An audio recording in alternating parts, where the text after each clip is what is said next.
We're here for a 3-week expedition to deploy some time-lapse cameras on the Antarctic Peninsula and on South Georgia.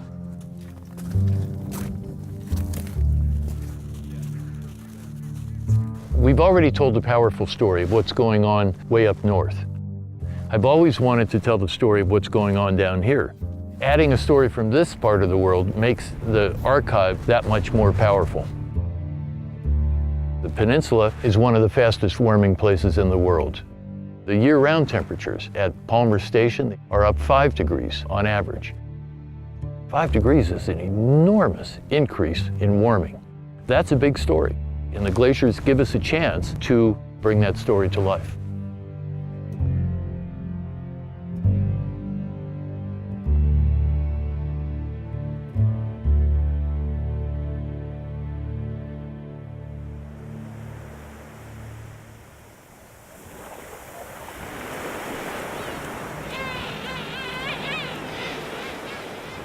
South Georgia is a stunning place.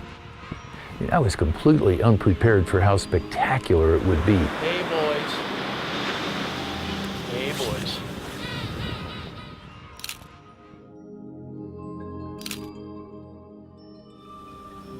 In the early 1800s, this place was a hub for sealing and whaling. In 1914, Sir Ernest Shackleton's expedition stopped here on its way to Antarctica. His photographer, Frank Hurley, shot some pictures that document where the glaciers were on the beach. 1972, Phil Stone comes down and he does a study of ice positions as well. Frank Hurley's photographs from the Shackleton trip are enormously valuable. The whalers took photographs, but they took photographs of the whaling stations and whaling activity. Hurley's pictures are probably the earliest we have of the general environment of South Georgia. The changes of South Georgia in the last century or so are really quite marked.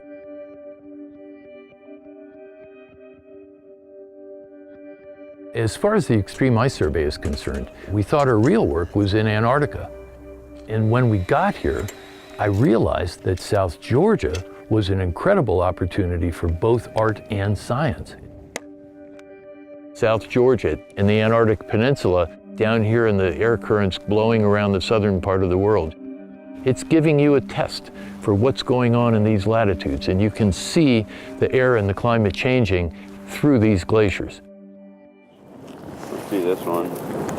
That's the one that was taken over there. Yeah. All the deflation that may have occurred could just throw off what we're actually looking at, but I think overall we're a little bit higher than what this photo is taken as. But good God, has that changed?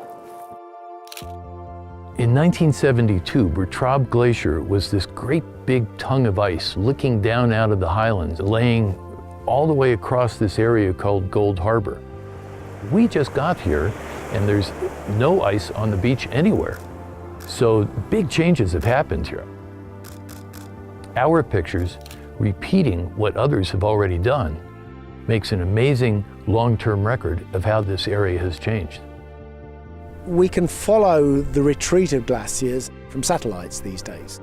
They produce very precise numbers, but in many cases there's simply no substitute for a striking visual image.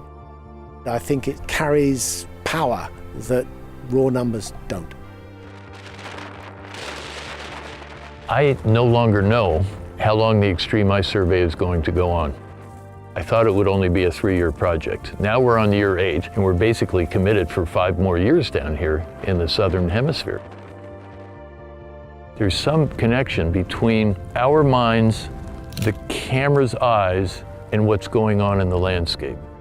There's some voice that comes through that process. It comes from the ice, through the camera, through our minds, and back out in our voices to the society around us. We're performing a service on behalf of the landscape. After a certain point, I am not even sure that it's my choice to make. It's just what is our humble task to do.